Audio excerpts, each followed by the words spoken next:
तो आज हम लोग करते हैं sales and distribute SDFI integration.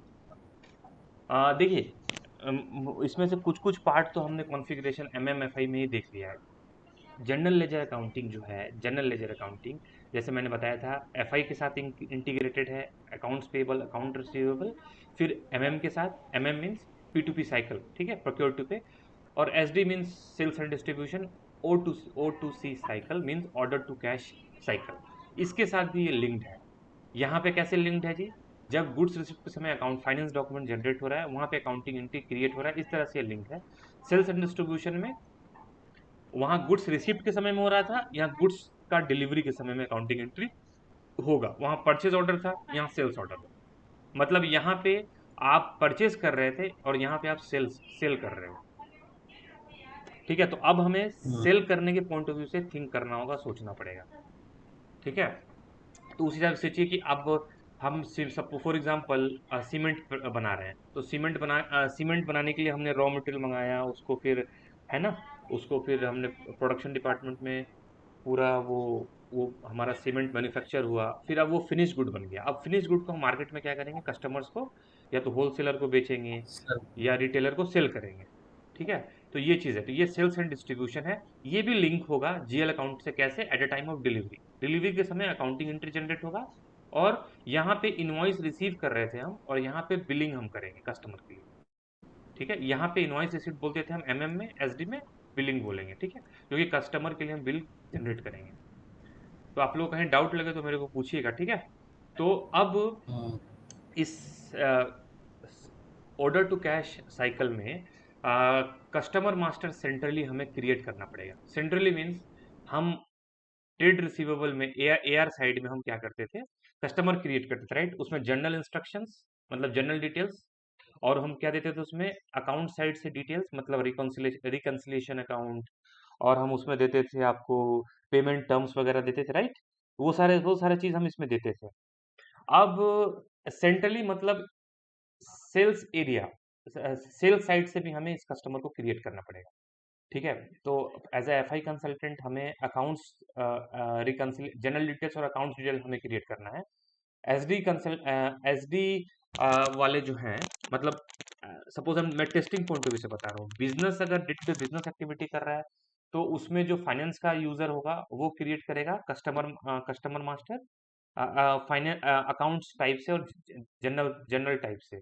और सेल्स साइड से एज सेल्स का जो यूजर होगा वो करेगा। ठीक है, उसके बाद मतलब आपको O2C साइकिल SD करने के लिए आपके पास कस्टमर मास्टर होना चाहिए सेंट्रली। सेंट्रली का मतलब general data, accounts data means reconciliation account, payment terms वगैरह वगैरह। और थर्ड है sales area data. Sales area में जैसे यहाँ परचेज ऑर्गेनाइजेशन था, यहाँ सेल्स ऑर्गेनाइजेशन रहेगा। ठीक है, तो ये तीनों इससे क्रिएट होना चाहिए। उसके बाद आपके पास मटेरियल मास्टर चाहिए। अब जनरली फिनिश गुड्स आप सेल कर रहे हो, तो फिनिश गुड्स सेल सेल करोगे या सेमी फिनिश गुड्स सेल करोगे? मोस्टली फिनिश गुड्स, एक गुड को पूरा फिनिश करके ही सेल करोगे। तो यहाँ पे देखिए, आप मटेरियल मास्टर में प्राइस कंट्रोल S देना है अपने को, वैल्यूएशन क्लास देना है। और वैल्यूएशन क्लास तो जैसे जो इसका रूल था ना, MM में हमने देखा, वही रूल हमें यहाँ पे भी देखना है। वैल्यूएशन क्लास देना है जो स्टैंडर्ड है। प्लांट में हम डिवीजन देंगे तो उससे बिजनेस एरिया ट्रिगर हो जाएगा। और प्रॉफिट सेंटर हम देते हैं प्लांट एंड स्टोरेज डेटा 2 में। ओके, तो ये चीज है। तो अब ये तो हमें दो मास्टर डेटा चाहिए, कस्टमर मास्टर सेंट्रली और मटेरियल मास्टर। मटेरियल मास्टर में ये सारा इंफॉर्मेशन हमारा काम है, ये इसको चेक करना। और ये मतलब ये चीज, मतलब यूजर को हमें गाइड करना। ये तो एंड यूजर जो है, बिजनेस यूजर को का काम है। बट एज अ कंसल्टेंट हम जब टेस्टिंग करेंगे तो इसको ध्यान देना है और हमें ट्रेनिंग देना है, ताकि सेल्स वाले, सॉरी, फाइनेंस वाले यूजर इन सारी चीजों का ध्यान रखें। ओके, अब देखिए इसमें होता क्या, थोड़ा सा ये इसको समझिएगा, थोड़ा सा ये SAP के हिसाब से अब हमें थोड़ा सोचना पड़ेगा कि हमें कंडीशंस मेंटेन करना पड़ेगा सेल्स के प्राइस का। ओके, मान लीजिए कि आप हम सीमेंट बेच रहे हैं, ठीक है। तो उसको आपको बनाने में आपको लग गया, मान लीजिए बनाने में आपको खर्चा आया 10,000, और आप उसको अब सेल कर रहे हैं 15,000 पे।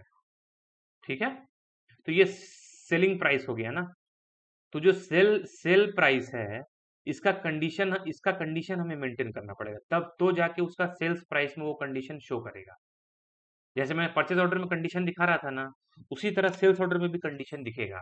ठीक है, अब ये तो हो गया 15,000। और अब मान लीजिए हम हमारे पास 100 इसका 1 केजी का दाम है, 1 केजी का दाम है आपको 15,000, तो 100 केजी का दाम कितना होगा? 100 केजी का दाम होगा 1,50,000, सॉरी 15 lakhs होगा ना। तो इस तरह से कंडीशन हमें सेल के प्राइस के लिए हमें कंडीशन मेंटेन करना पड़ेगा VK11। ठीक है, उसके बाद ऐसे बहुत सारे क्या कंडीशन। मतलब हम लोगों को मेंटेन करना पड़ेगा कि वो लोग करेंगे? ओके, बिल्कुल सही क्वेश्चन। ये हम जब हम टेस्टिंग करेंगे, जब हम सिस्टम कॉन्फ़िगर करें, ये एक तरह से यूजर का काम है रियल टाइम में। प्रोडक्शन सिस्टम में तो यूजर करेगा, ठीक है, उनका काम है ये कंडीशन मेंटेन करना। लेकिन जब हम सिस्टम कॉन्फ़िगर करेंगे तो हमें ये टेस्टिंग तो करना पड़ेगा ना, तो उस समय हमें टेस्टिंग करना है। बट रियल टाइम में ये यूजर जो है, बिजनेस यूजर, ये उनका काम है कंडीशन मेंटेन करना। ठीक है, क्योंकि क्या प्राइस रहना है, क्या ये तो बिजनेस को ही ये करना है ना, इसका ये करना है, मतलब business has to take action. ये हम नहीं कर सकते। हम उनको ट्रेनिंग दे सकते हैं कि ये फंक्शनैलिटी है, ये ऐसे वर्क करता है। हम कॉन्फ़िगरेशन करेंगे, हम टेस्टिंग करेंगे और हम उनको ट्रेनिंग देंगे, उनसे यूएटी लेंगे। बट ये तो बिजनेस का रिस्पॉन्सिबिलिटी है, आप समझिए। क्या कंडीशन रहेगा, क्या प्राइस रहेगा। सही बात है ना, ये तो बिजनेस को एक्शन लेना है, इसमें हम कुछ नहीं कर। हम उनको ट्रेनिंग देंगे, but they have to create this condition. उनको कंडीशन क्रिएट करना है। ये हम करेंगे अपने इम्प्लीमेंटेशन में, अपने टेस्टिंग के समय, टेस्टिंग सिस्टम में, डेवलपमेंट सिस्टम के सैंडबॉक्स में और क्वालिटी सिस्टम में हम टेस्ट करेंगे। ठीक है, तो ओके। सेल्स प्राइस का ये कंडीशन है जो बिजनेस को टेक केयर करना है। ओके, और सेकंड ये है कि अब मान लीजिए कि सेकंड चीज ये है, मान लीजिए बिजनेस जो है वो बोल रहा है कि हमें सेल्स पे ये देना है, हमें जो हम सेल कर रहे हैं उस पर डिस्काउंट देना है। ठीक है, तो वो सिनारियो अभी मैं आप लोगों को बताता हूँ, चलिए। उसको भी हम मतलब सेल्स रिलेटेड जो भी कंडीशन है वो सब हमें वीके लेवल में मेंटेन करना होगा। जैसे आप क्या कर रहे हो, आप डिस्काउंट दे रहे हो मान लीजिए कस्टमर को, तो वो भी हमें क्या करना होगा, कंडीशन में मेंटेन करना होगा। ठीक है, आप फ्रेट रेवेन्यू इसको भी मेंटेन करना होगा। ठीक है, तो मैं अभी देखिए, मैं बताता हूँ एक एक करके, चलिए।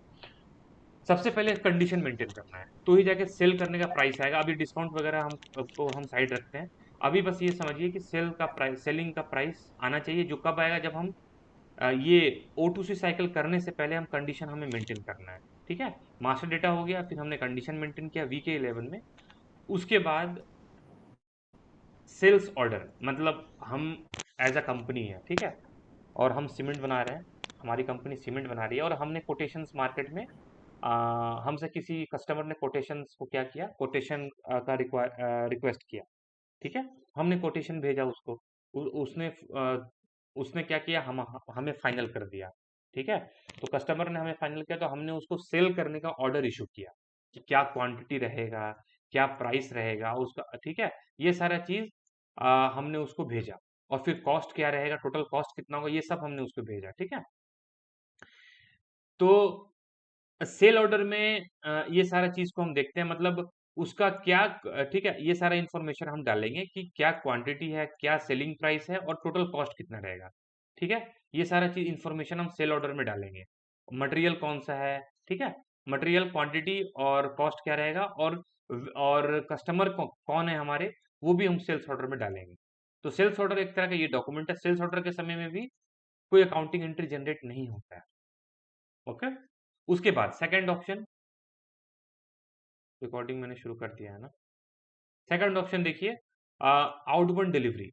अब हमने सेल करने का ऑर्डर कस्टमर को भेज दिया, अब हम उस कस्टमर को क्या करेंगे, गुड्स को डिलीवर करेंगे। जो भी गुड्स उसने कंफर्म किया है उसको हम डिलीवर करेंगे उसको। ठीक है, तो गुड्स जब डिलीवर करेंगे हम कस्टमर को, तो उसका टी कोड है VL01N। ओके, और इसमें दो स्टेप होता है, पिकिंग रिक्वेस्ट, इसमें होता है पिकिंग रिक्वेस्ट VL02N, और इसमें एक और चीज होता है, पोस्ट गुड्स इशू। तो पिकिंग रिक्वेस्ट में मतलब पिकिंग रिक्वेस्ट में कितना गुड्स कंफर्म हुआ है उस चीज को हम क्या करेंगे, उस चीज को हम इसमें कंफर्म करेंगे पिकिंग रिक्वेस्ट में। ठीक है। और पीजीआई में, पोस्ट गुड्स इशू में, यहाँ पे जनरल एंट्री जो है वो क्रिएट होगा। ठीक है। और क्या जनरल एंट्री क्रिएट होगा, cost of goods sold account debit. इसका नेचर एक्सपेंस होता है, मतलब एक्सपेंस है, कॉस्ट अकाउंट है, to inventory finish good account credit. ये पहला अकाउंटिंग एंट्री जनरेट होगा आउटबाउंड डिलीवरी में, सेकंड पार्ट में, पीजीआई में। इसको पीजीआई भी बोलते हैं, इसको बोलते हैं पीजीआई। शॉर्ट फॉर्म में बहुत सारे लोग ऐसे बोलेंगे पीजीआई। पीजीआई मतलब पोस्ट गुड्स इशू। यहाँ पे अकाउंटिंग एंट्री जनरेट होता है, और ये अकाउंटिंग एंट्री होता है cost of goods sold account debit to inventory finish good account credit. और एक बार बोले स्टेप 2 का। देखिए, आउटबाउंड डिलीवरी जो। आउटबाउंड डिलीवरी मैं बताता हूँ। देखिए, आउटबाउंड डिलीवरी हमने सेल करने का ऑर्डर इशू कर दिया, उसके बाद अब हमें जो ओके। भी गुड्स है उसको उसको डिलीवर करना है हमें, कस्टमर को। ठीक है। तो जो ये गुड्स डिलीवर करना है, इसमें सबसे पहला स्टेप होगा पिकिंग रिक्वेस्ट। पिकिंग रिक्वेस्ट में इसमें हम जो भी हमारा जितना भी गुड्स का क्वांटिटी कंफर्म हुआ है उसको हम यहाँ पे इसको कंफर्म करेंगे पिकिंग रिक्वेस्ट। ओके, ये पहला स्टेप है। तो पहले स्टेप में मतलब पिकिंग रिक्वेस्ट में जो भी हमारा क्वांटिटी गुड्स का कंफर्म हुआ है उसको हम यहाँ पे कंफर्म करेंगे। पहला पहला चीज, यहाँ पे कोई भी अकाउंटिंग एंट्री जनरेट नहीं होगा आउटबाउंड डिलीवरी के पिकिंग रिक्वेस्ट में। पोस्ट गुड्स इशू में इसका भी टी कोड VL02 है, सेम है टी कोड दोनों का। सेकंड, पीजीआई में पहला accounting entry finance document generate होगा। ओके। क्या होगा जी, cost of goods sold account debit to inventory finish good account credit. Cost of goods sold account हमारा एक्सपेंस जीएल है, इन्वेंट्री तो हमारा एसेट है। ओके। अब ये अकाउंटिंग एंट्री सेम ऑटोमेटिक होगा जैसे एमएम साइड में हो रहा था।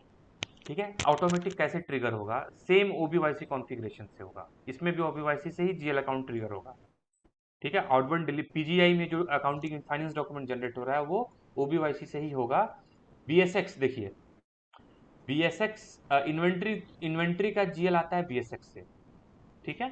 चाहे एमएम में हो या एसडी में हो, वो बीएसएक्स से इन्वेंट्री का जीएल ट्रिगर होता है। ओके। और कॉस्ट ऑफ गुड्स सोल्ड जो है ये ट्रिगर होता है आपको ओबीवाईसी में, जीबीबी के अंदर वीएक्स और वीएवाई से, या तो वीएक्स या वीएवाई। अगर सेल्स ऑर्डर है तो वीएक्स, बिना सेल्स ऑर्डर के हम डिलीवरी कर रहे हैं तो 99.9। सीओजीएस इधर से निकलता है क्या, मूवमेंट टाइप जीबीबी बैक से? मतलब क्या बोले? नहीं नहीं, कॉस्ट ऑफ गुड्स सोल्ड जो, वो कहाँ से निकलता है,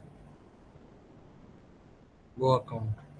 वो अकाउंट, जीएल अकाउंट। हाँ ये हम मेंटेन करेंगे ना, इस कॉस्ट ऑफ गुड्स सोल्ड का जो जीएल है ना, ये हम ओबीवाईसी हाँ। में, जीबीबी में मेंटेन करेंगे। ओबीवाईसी में जाके, ओके। जीबीबी में जाके मेंटेन करेंगे। और अगर सेल्स ऑर्डर के साथ है, मतलब ये जो डिलीवरी हम कर रहे हैं इसके पहले सेल्स ऑर्डर के साथ ये डिलीवरी कर रहे हैं, मतलब इसके पहले हमने सेल्स ऑर्डर अगर क्रिएट किया हुआ है तो VAX हम ये करेंगे, VAX। और बिना सेल्स ऑर्डर के है तो VAY। 99% VAX के साथ ही बिजनेस करता है, क्लाइंट्स करते हैं, VAY के साथ नहीं करते हैं, वेरी रेयर है। लेकिन हम दोनों को मतलब मैं आपको दोनों को बता दूंगा। तो ये दोनों अपने को कॉन्फ़िगर करना पड़ेगा, VAX with sales order, VAY without sales order.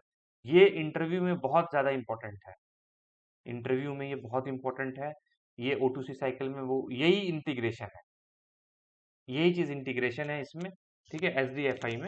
अब याद कीजिए, हम जब गुड्स रिसिप्ट एमएम में, मैं बता रहा था MMFI में गुड्स रिसिप्ट के समय में मूवमेंट टाइप क्या था, 101। और यहाँ पे आउटबाउंड डिलीवरी में जो पीजीआई के समय अकाउंटिंग डॉक्यूमेंट जनरेट हो रहा है, इसमें गुड्स मूवमेंट टाइप क्या है, 601। ठीक है। तो मैंने बोला था ना कि मूवमेंट टाइप का मतलब ये होता है कि ये बताता है हमें कि हमारा गुड्स किस तरफ फ्लो हो रहा है, या रिसीव हो रहा है, डिलीवरी हो रहा है, पीजीआई हो रहा है। ठीक है। तो गुड्स हमारा किधर मूव कर रहा है, तो मूवमेंट टाइप से हम बता सकते हैं किधर मूव कर रहा है। मूवमेंट टाइप का ये काम है। ठीक है। बिजनेस ट्रांजेक्शन, ठीक है, ये बीएसएक्स और जीबीबी के अंदर वीएक्स वीएवाई, इस तरह से बोलना होगा। इस और ये सीओजीएस अपने को जीबीबी के अंदर वीएक्स या वीएवाई से ट्रिगर हो रहा है। ओके। तो ये चीज अपने को, ये सेम ओबीवाईसी कॉन्फ़िगरेशन है। ठीक है। ओबीवाईसी जैसे एमएम में था वैसे एसडी में हो रहा है। वहां पे गुड्स रिसिप्ट के समय था, यहाँ पे सेल्स के समय हो रहा है। ओके, अब बिलिंग, ये थोड़ा समझिए। बिलिंग का टी कोड है VF01, VF01। ओके, देखिए यहाँ पे गुड्स रिसिप्ट इनवॉइस रिसिप्ट के जैसे वहां पे कॉन्सेप्ट था, ये वो कॉन्सेप्ट यहाँ नहीं है। ठीक है, तो अब हम क्यों नहीं है, क्योंकि देखिए हमारा ठीक है, तो अब यहाँ चलिए पहले इसको देख लेते हैं बिलिंग के हिसाब से। Customer account debit, customer account debit मतलब कस्टमर को हम इतना सेल किए। Sales revenue account credit, freight revenue account credit, और sales discount account debit. Discount दे रहे हैं तो वो एक्सपेंस हो गया हमारा, ये दोनों का नेचर इनकम है।